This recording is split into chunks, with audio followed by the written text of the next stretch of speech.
Em julho de 1979, apenas uma semana após assumir o posto de presidente do Iraque, após a renúncia de seu antecessor, Saddam Hussein convocou uma assembleia da liderança do partido em Bagdá. No que seria considerado por muitos anos como a ação que marcaria para sempre a sua ditadura e serviria de base para suas ações no poder, Hussein promoveu uma eliminação brutal dentro do próprio partido Ba'ath. 6 dias antes da reunião, em 16 de julho de 79, o Iraque viveu uma das transições políticas mais marcantes da sua história. Naquele dia, o então presidente Ahmed Hassan al-Bakr, governante desde 68, anunciou inesperadamente a sua renúncia ao cargo.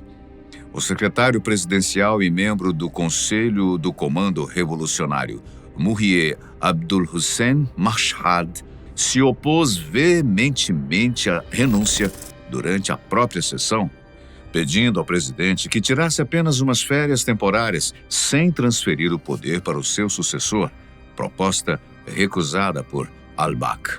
O motivo apresentado oficialmente foi que al-Bakr estava com estado de saúde debilitado, mas muitos analistas consideraram que a decisão estava diretamente ligada às pressões internas e à crescente influência do seu vice, Saddam Hussein, que já era o homem mais poderoso do regime nos bastidores. Com a saída de al-Bakr, Saddam Hussein não apenas assumiu a presidência da República do Iraque, mas também acumulou os títulos de secretário regional do Partido Ba'ath e presidente do Conselho do Comando Revolucionário, mais alta instância política e militar daquele país. Numa única tacada, ele conseguiu concentrar em suas mãos todos os instrumentos do poder local, partido, governo e forças armadas. O dia 16 de julho de 1979 marcou, portanto, o início de uma nova era para o Iraque, uma era que começaria com discursos de unidade e força nacional, mas que rapidamente se revelaria, através de expurgos sangrentos, uma repressão política e um governo autoritário sem precedentes na história daquele país. Mas a ascensão de Saddam não foi repentina. Durante anos, ele foi construindo a sua base de autoridade, controlando os serviços de segurança, eliminando opositores e cultivando uma rede de lealdades pessoais dentro do partido. Assim, assumindo oficialmente a presidência, o seu domínio já era absoluto. O anúncio da renúncia de al-Bakr, portanto, apenas formalizou o que muitos já sabiam: o futuro do Iraque seria moldado por Saddam Hussein. Anos antes, durante a segunda metade da década de 70, intensificaram-se as conversas oficiais para uma possível unificação entre Síria e Iraque, dois países governados por alas rivais do Partido Ba'ath. Apesar de compartilharem a mesma ideologia pan-árabe, os regimes de Bagdá e Damasco tinham disputas profundas quanto à liderança e ao controle político da região. Ainda assim, em 78, as negociações avançaram a ponto de Saddam Hussein, então vice-presidente do Iraque, declarar publicamente o seu apoio à fusão entre os dois países. Naquele momento, Saddam Hussein já era o líder de fato do Partido Ba'ath iraquiano, uma vez que o presidente Ahmed Hassan al-Bakr se encontrava fragilizado por problemas de saúde. Saddam aproveitou essa posição para colocar em cima da mesa exigências decisivas. A primeira delas era a unificação formal das duas alas do Ba'ath, iraquiana e síria, como passo inicial para integrar politicamente os dois estados. Outra exigência de Saddam foi a reabilitação de Michel Aflaq, um dos fundadores históricos do Partido Ba'ath, que havia se tornado alvo de perseguição pelo regime sírio e até incluído em sua lista de execuções. Para Saddam, Aflaq deveria ser restaurado como figura central e colocado na posição de líder de um Ba'ath reunificado, garantindo ao Iraque maior prestígio dentro da ideologia panarabista. O presidente sírio Hafez al-Assad reagiu com firme oposição a essas propostas. Assad rejeitava a ideia de ceder espaço político ou militar a Bagdá e era fortemente contrário ao conceito de um comando militar unificado entre os dois países. Para ele, aceitar tais condições significaria subordinar a Síria à crescente influência de Saddam, algo inaceitável em meio à rivalidade entre as duas alas bafistas. Assim, apesar das declarações públicas de aproximação, os diálogos de unificação Síria-Iraque acabaram travados por desconfianças mútuas, disputas de poder e pelo choque direto entre Saddam Hussein e Hafez al-Assad, dois líderes autoritários que jamais aceitariam dividir o mesmo espaço de liderança no mundo árabe. No ano que se seguiu, 1979, momento em que Saddam alcançava o poder máximo, o Oriente Médio vivia uma de suas maiores tensões. O Egito deixava de ser o líder do mundo árabe após assinar o Tratado de Paz com Israel, apoiado pelos Estados Unidos, o que muitos países árabes consideraram uma traição. Por sua vez, o Iraque buscava se posicionar como novo líder da resistência árabe. Mas, internamente, Saddam enxergava inimigos em todas as direções. O governo iraquiano declarou ter descoberto uma conspiração em que, supostamente, líderes do alto escalão do Partido Baath, incluindo até mesmo o vice-primeiro-ministro, estariam envolvidos num plano de golpe contra o presidente. A acusação foi grave e os conspiradores teriam recebido instruções e dinheiro de uma fonte externa. Mas quem? O comunicado oficial evitava apontar nomes. Falava apenas em forças das trevas, a serviço do imperialismo americano e do sionismo. É sempre o mesmo bordão. Foi então que, em 22 de julho, poucos dias após subir ao poder, Saddam convocou uma grande reunião em Bagdá com todos os líderes do partido. O salão estava lotado de membros partidários, todos apreensivos sobre o que aconteceria ali. Nessa hora, um homem é chamado ao palco, Murrier Abdul Hussein Mashhadi, que dias antes, durante a renúncia de al-Bakr, ousou discordar de Saddam. Agora, tremendo, ele sobe ao palco e, sob intensa pressão e após ter sofrido torturas e ameaças contra sua família, foi levado a confessar que fazia parte de uma facção política financiada pela Síria, criada em 1975. Segundo seu depoimento forçado, esse grupo teria desempenhado papel central num complô articulado com o apoio direto de Damasco contra o governo iraquiano.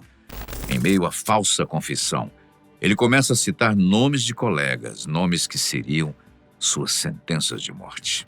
A acusação reforçava a narrativa oficial de Saddam Hussein sobre uma ameaça externa infiltrada no partido Baath iraquiano, justificando assim a repressão violenta contra os supostos conspiradores e a consolidação do seu poder logo nos primeiros dias de governo.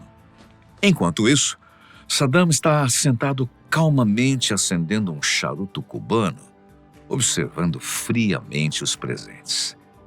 Após as declarações de Mashhad, ele se levanta, acende um novo charuto e, só então, inicia a leitura de um texto e uma lista. O texto dizia: "Quando eu chamar o seu nome, levante-se, fale o lema do partido e saia do salão." Um a um, os nomes na lista começaram a ser chamados. Ninguém sabe o que realmente iria acontecer. Apenas um dos chamados se opõe à citação, fala que não está entendendo, que não fez nada. Hussein o ignora, continua lendo a sua lista. O silêncio é absoluto, interrompido apenas por passos tensos que ecoam no auditório à medida que os nomes vão sendo recitados. 68 nomes ao todo. Alguns choram, outros mal conseguem andar. Ninguém ousa protestar. Após o término da lista, Saddam ainda saúda e parabeniza os membros restantes que ficaram por sua lealdade. Tomados pelo pânico após presenciarem suas confissões forçadas, passaram a entoar de forma estrondosa juras de lealdade a Saddam Hussein.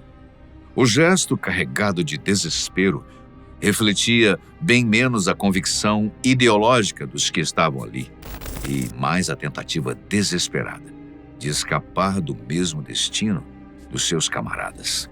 A cena ilustrou o clima de terror instaurado, em que a sobrevivência dependia não apenas de submissão, mas de demonstração pública e enfática de fidelidade ao novo líder.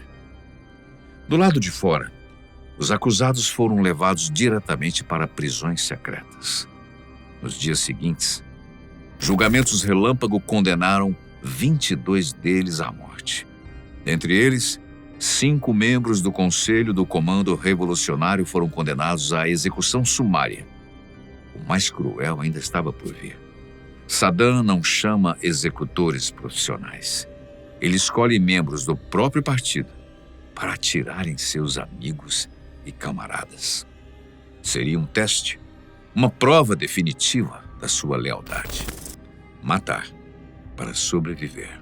As consequências do suposto complô contra Saddam Hussein foram imediatas e brutais.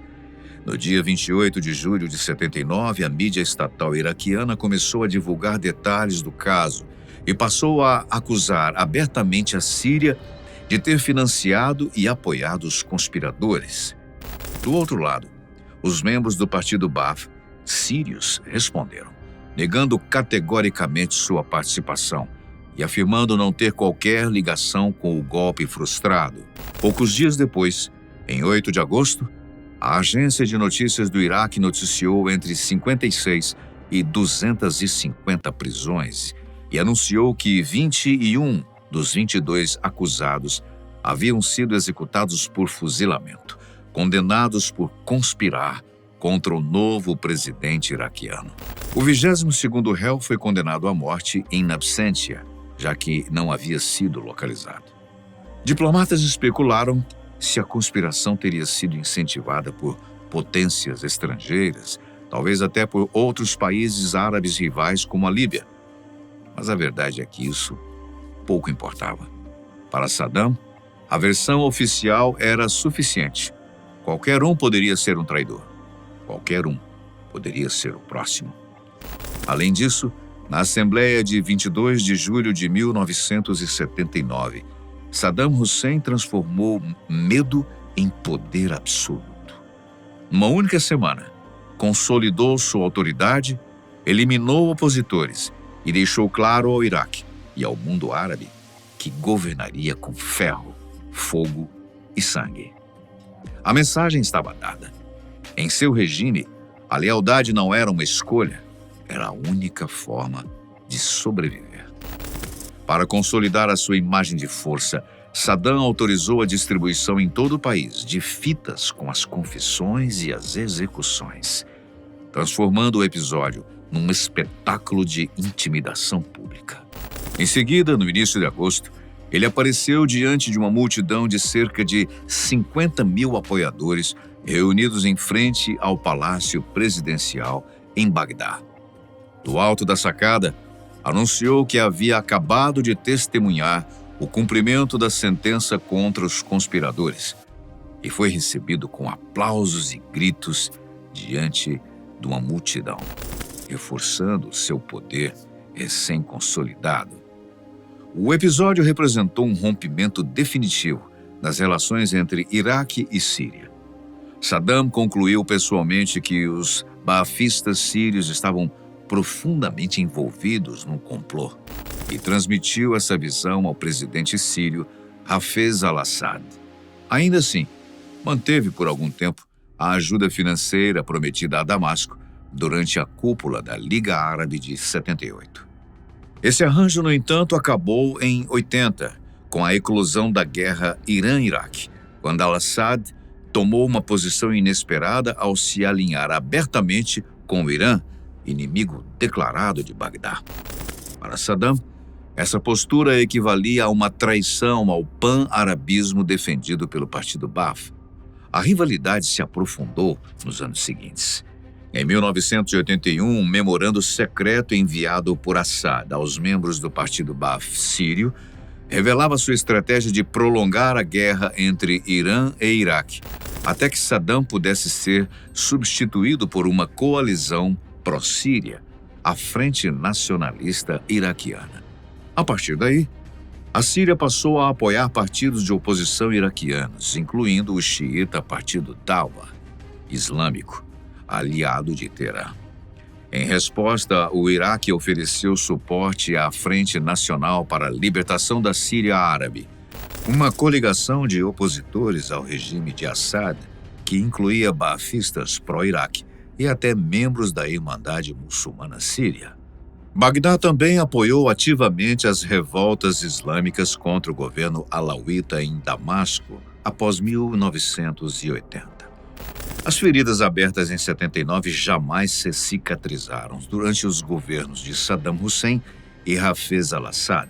As relações entre Síria e Iraque permaneceram marcadas por hostilidade, espionagem e apoio cruzado a grupos opositores por mais de 2 décadas, só conhecendo mudanças significativas após a queda de Saddam Hussein em 2003, durante a invasão liderada pelos Estados Unidos.